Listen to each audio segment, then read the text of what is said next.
We load a few more packages, as you can see. And I'm sure when it comes to data analysis, you're going to have your own preferred ways of looking at things, which is totally fine. What I'm going to outline here is more just the high-level overview of how I usually approach things, but that doesn't mean you can't replace one tool with your other preferred tools. So when I'm going to talk about regression trees, you might have worked with those in the past and you want to switch over to your method. Feel free to do so. You're not restricted to only do what's provided to you in the R Markdown. Load your own packages, play with the data, see what kind of output you get. And then later you can also share that with the group. Just send it to me and then we are going to incorporate that so that at the end, people have access to all the good things and ways of looking at data and fitting regression models. So what we are going to review here, we are going to come back to this on day 4, because that's when we'll be able to account for detectability. Right now, we are looking at regression in a naive fashion, which means we say there is no observation error. What we observed is the truth, and we just want to see how that relates to all kinds of predictors. But then also at the end of today, we're going to see how methods influence our estimates and how that is going to lead into what we need to do tomorrow to get a hold of these complexities. So we load a couple of packages. Peter? Yes?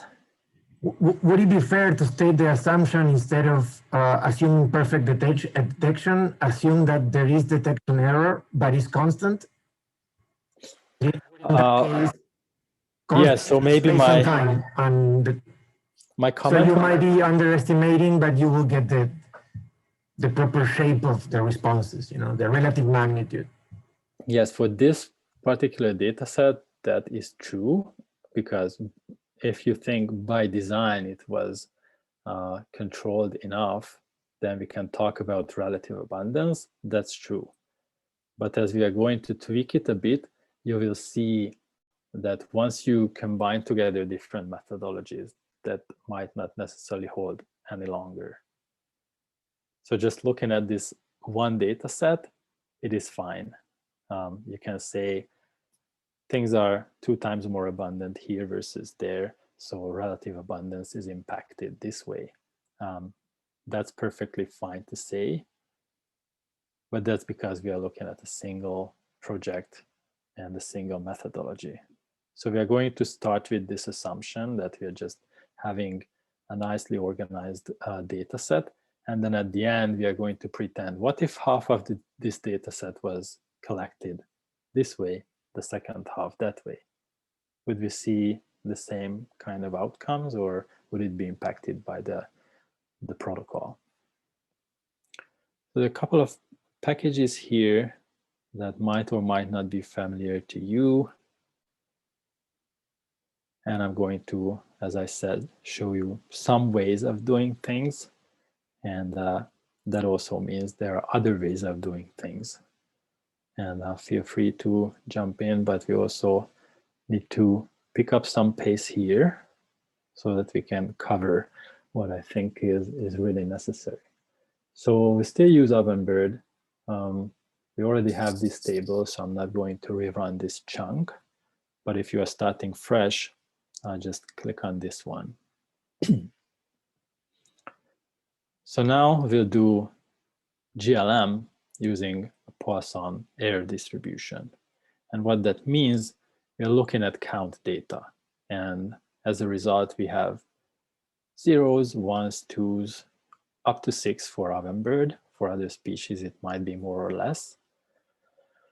And the distribution of these counts, we say, follows a Poisson distribution. So if you click on these formulas inside the Markdown, that is going to render as a mathematical formula using MathJax. So we can say yi, which is our random variable that we go and observe at location I,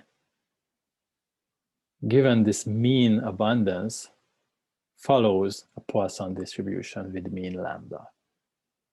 So what our model is then going to be, we observed yi's across n sampling locations or visits, and we just use all this data, and we want to know what the mean abundance is under this parametric assumption. And we assume that once we know the mean, the variation around that mean is just because the data follows a Poisson distribution. And another assumption that comes with specifying this as a Poisson GLM is that the variance linearly increases with the mean. That means if your mean is 1, your variance is going to be 1. If your mean is 2, your variance is going to be 2. How do we do that in R? This must be familiar, and I'm going to call it Poisson null model, and M, just that this is a model. MP naught is GLM, Y follows 1. This is a shorthand notation for intercept only. Data is X, family equals Poisson. This specifies the family, which comes with a bunch of functions that then GLM is going to know, oh, it is having a logarithmic link function, things like that. So once we run that, then we can look at the mean of our counts, X, Y, and that is 0.883. We can then take the fitted values from this GLM object.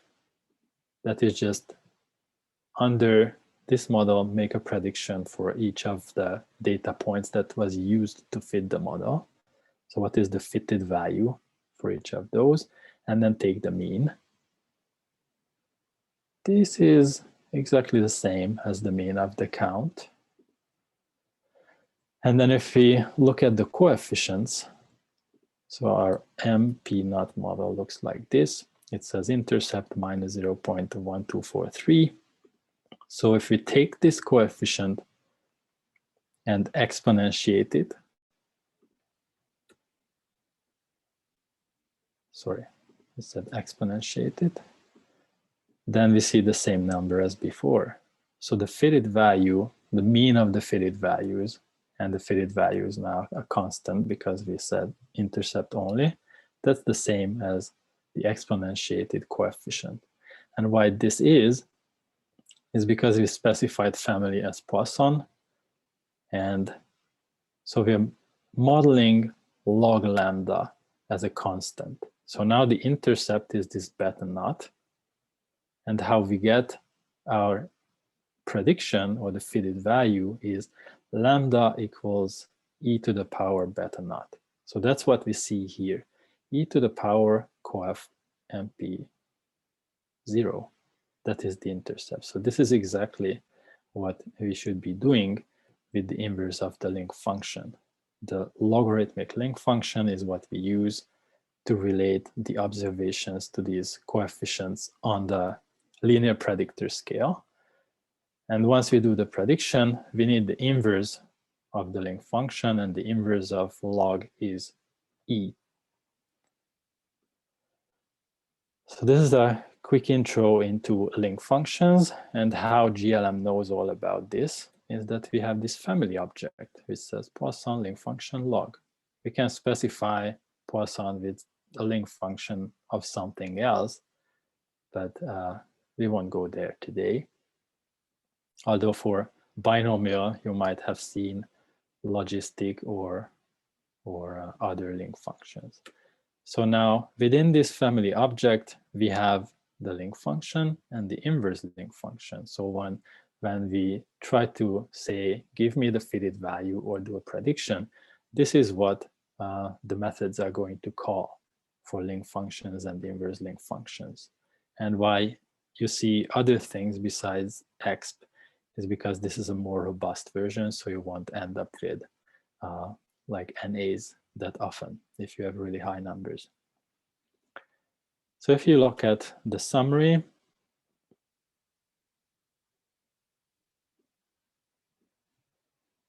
oh, this way, the chunk was not treated as an R language chunk. So this summary tells us what the call was, which we still remember, but when you have multiple of these models, that's a good reminder. Deviance, residuals, you want these to be centered around 0 and have like symmetric min-max values. You can see it's a bit skewed. Median is the same as the minimum value, so something is going on here.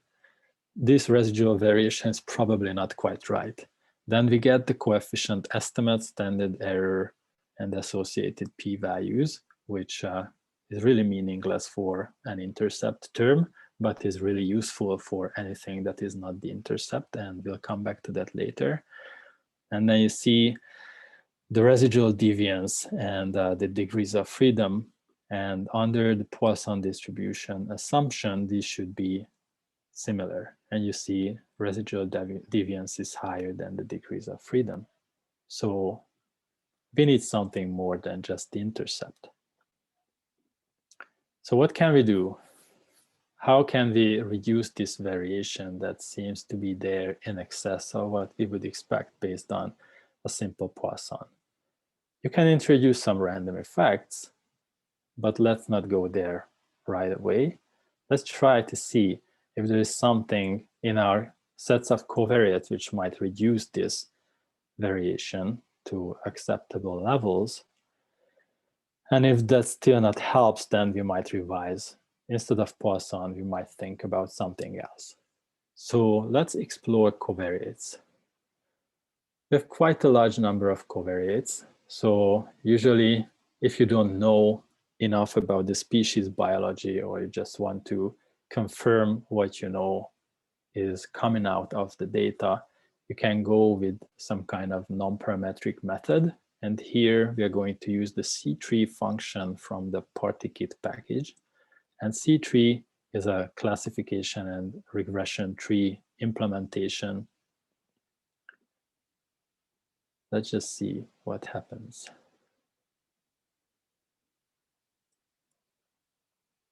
Oh, that's a bit small.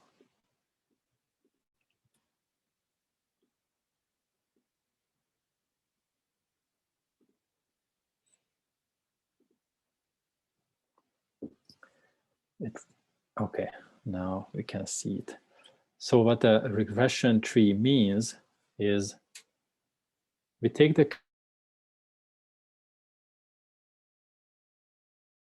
you can just throw in a lot more than what we did here, but I wanted to keep things at a manageable level.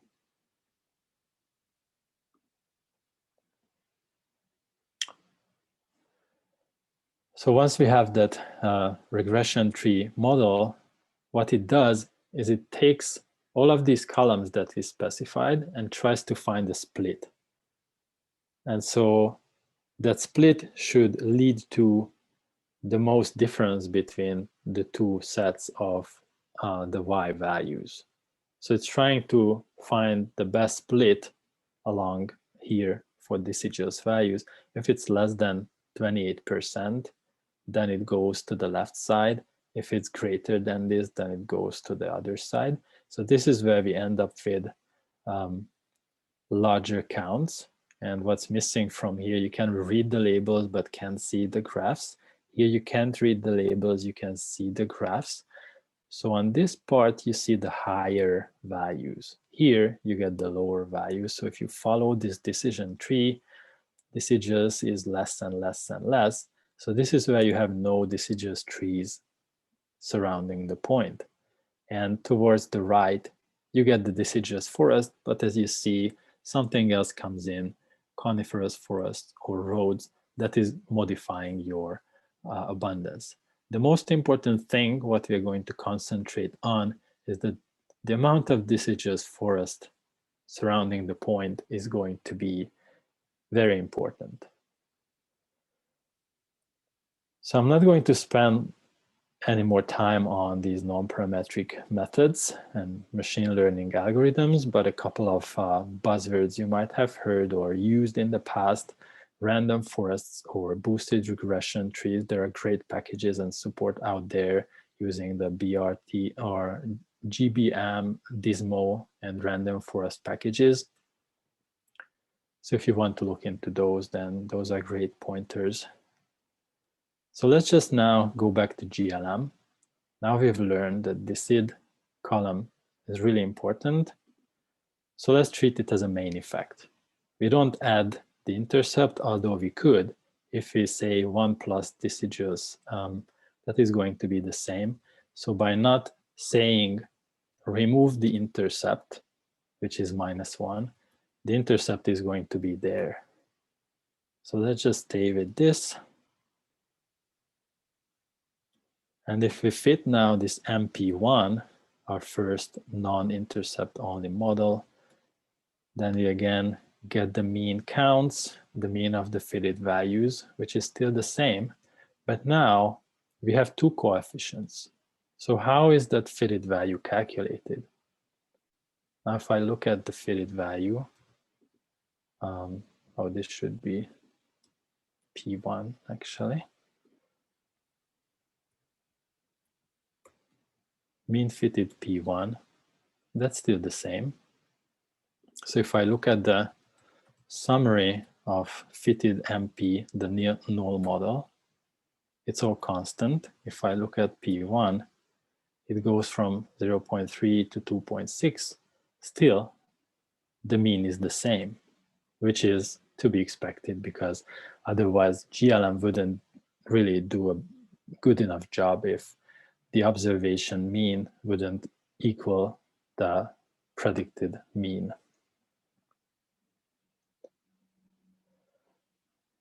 So what we are doing here is this. We model log lambda, which is our imaginary relative abundance at location I, as a function of the intercept beta naught plus this slope coefficient beta 1 times x1i. So this is our first term, deciduous forest, and at the ith location, it has a value of 0.86 or something times this beta 1 coefficient, which is here. We have the intercept minus 1.16, and this is just 2.13. So the fact that it's positive tells us that as the deciduous amount increases, lambda and abundance is increasing. So now if we want to make a prediction for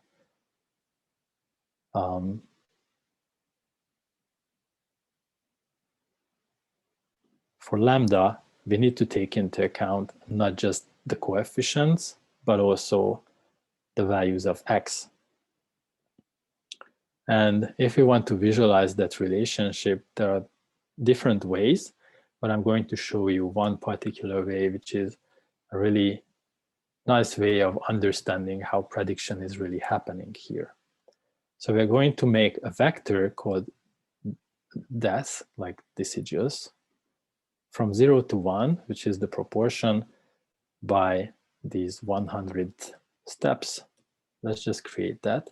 And now our lambda is going to be predicted as e to the power our intercept plus slope times this vector that we just created. Now we can plot the fitted values, what we get from the model. So this is not what we hand calculated here. These are gray dots, which if placed together, that just creates this thick line. Now we add this hand calculated prediction and also the x value so that we can see what kind of deciduous amounts we get in our data set. That's the rug underneath here.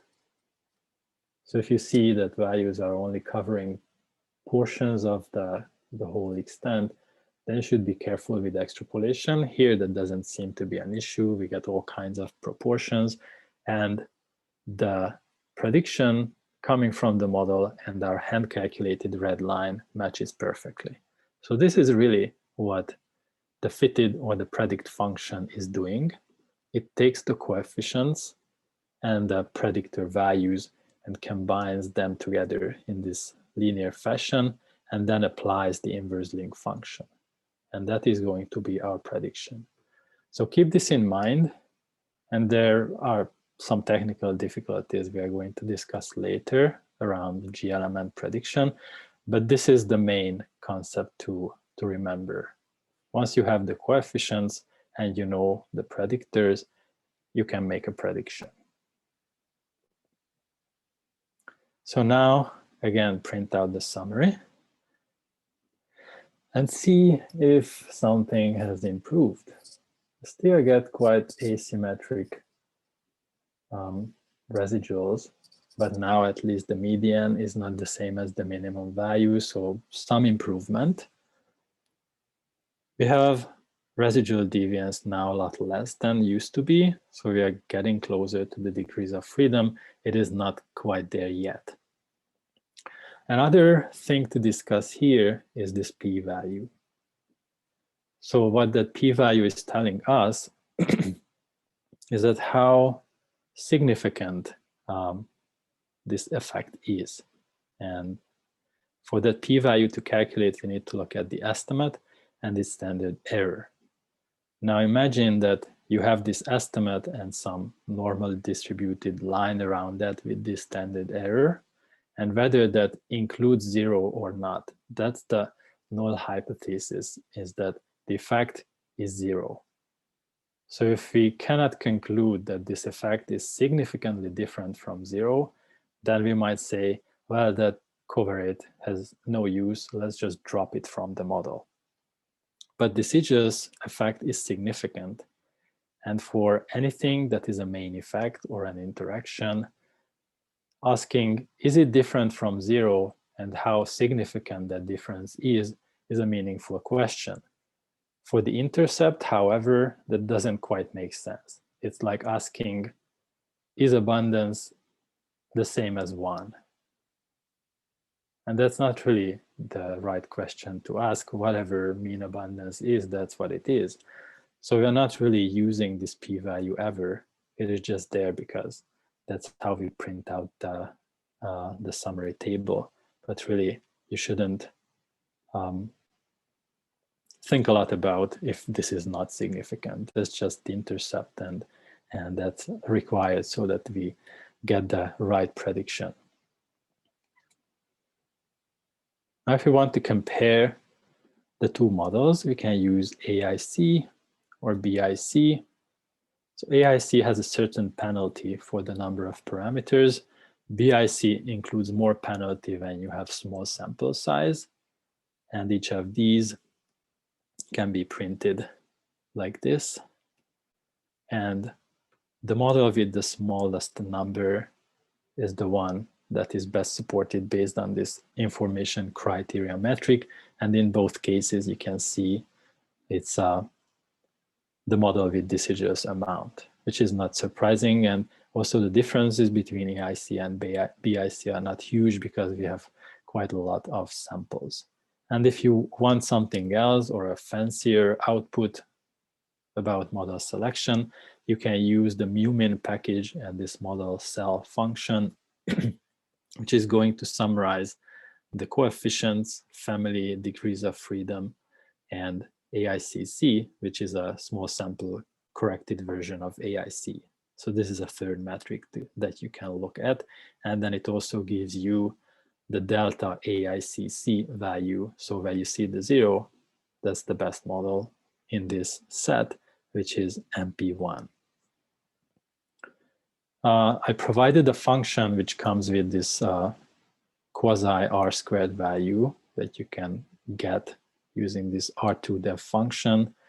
And then you see R², adjusted R², and the null model is 0. This explains 22% of the residual variance and so on. So if you want some measure like this, there are other packages. This is how you can get it for simple GLM type models.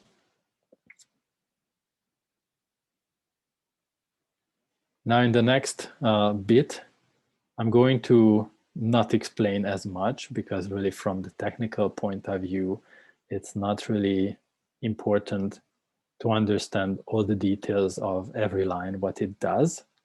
But what we are trying to do here is make the distinction between confidence interval and prediction interval.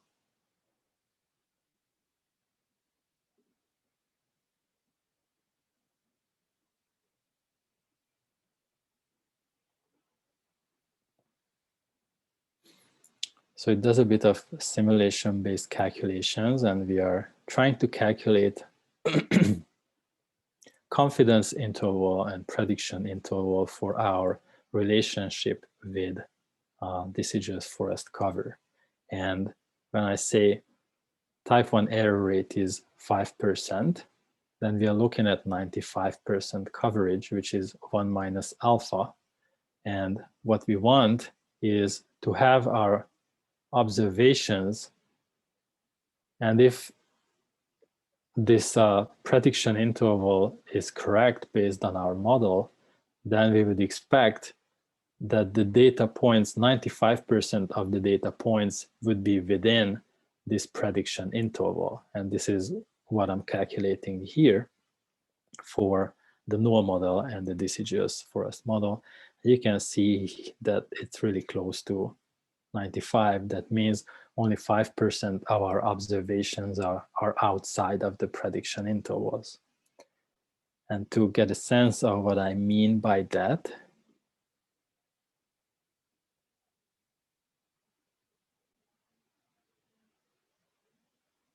this is what we get. So the gray dots, those are the observations. Counts between 0 and 6, and amount of deciduous forest between 0 and 1. This red line and the blue line, so the blue is the mean abundance under the null model, intercept only. The red one is intercept and the slope. You can see a little bit of a red around the line. That is the confidence interval. Because we have large sample size, we are really confident about how the mean is changing as a function of deciduous forest. And the wider interval, that's the prediction interval. So when we take this relationship, the confidence interval, which is our uncertainty about the coefficients themselves, which we use to predict the mean, and then once we put around that the residual variation, which is what we would expect under a Poisson distribution, that's what you see in these shaded blue and red areas. So it is really wide, and maybe it's not quite helpful to say that if it's all forested, you get somewhere between 0 and 6, but it's certainly helpful if you compare it to the 0 end, where you say, if there is no forest, you might get some counts, but if there is forest, you get on average a lot higher counts between 0 and 6. And when you compare the two models, you can see the non-overlap. So you would more often under the null model say, it is something between 0 and 3 wherever you go. And the other model is more helpful in that regard. There are some places where you would expect really few ovenbird detections, whereas in other places you can go really high. And that's what this model is capturing. And the 5% of the observations that is outside of the prediction interval is these points outside of the shaded area. So 95% of the points is underneath. So the important difference here is the prediction interval is really, that is not a function of sample size. However, the confidence interval is really almost not visible here. If we were to fit this model using just 100 sample, you would see much wider confidence intervals here. So by having this pretty good coverage, still the Poisson assumption is not terrible, because we could capture quite a bit of those variation using a relationship with deciduous forest and this Poisson variation around the mean. Other ways of visualizing these effects, if you don't know if it's linear or not, and if I just go back, so linear effect on the exponential scale becomes this exponential function. So if you suspect that it might not be such, but you don't know the true shape of the relationship, you might want to use additive models, which is from this MGCV package and GAM. That's really popular recently. And the reason for that is that it's really flexible and as a result, useful for modeling these shapes that we really don't well know always. So this is what we would get under GAM. We can see instead of almost the opposite, this exponential function kind of goes up and then levels off. So around 0.5, you don't get any more differences, but between 0 and 5, there's a sharper increase. So when you look at the summary, you see we get the intercept and this spline with the deciduous forest amount. And also this gives us whether this term is significant and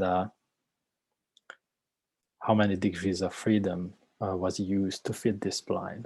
And you can see if a linear term requires 1 degree of freedom, this required almost 9. So it's a lot more complex curve. So you need coefficients to describe those, and this spline is made up of coefficients related to basis functions.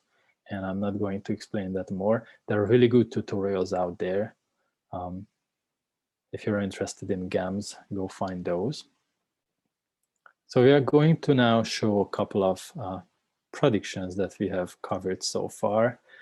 Our null model, the linear GLM, the GAM in blue, and also we had the C3, which we can use to make a prediction with this zigzag in green. That's our classification and regression tree, probably the least useful when it comes to only a single covariate. Where non-parametric models are really powerful is when you have lots of covariates and you don't really know which one would work, or you just want to generalize the modeling for multiple species where all of these relationships might change from one species to the next. And also, you don't want to think a lot about parametrization and transformations. That's where those are really going to shine.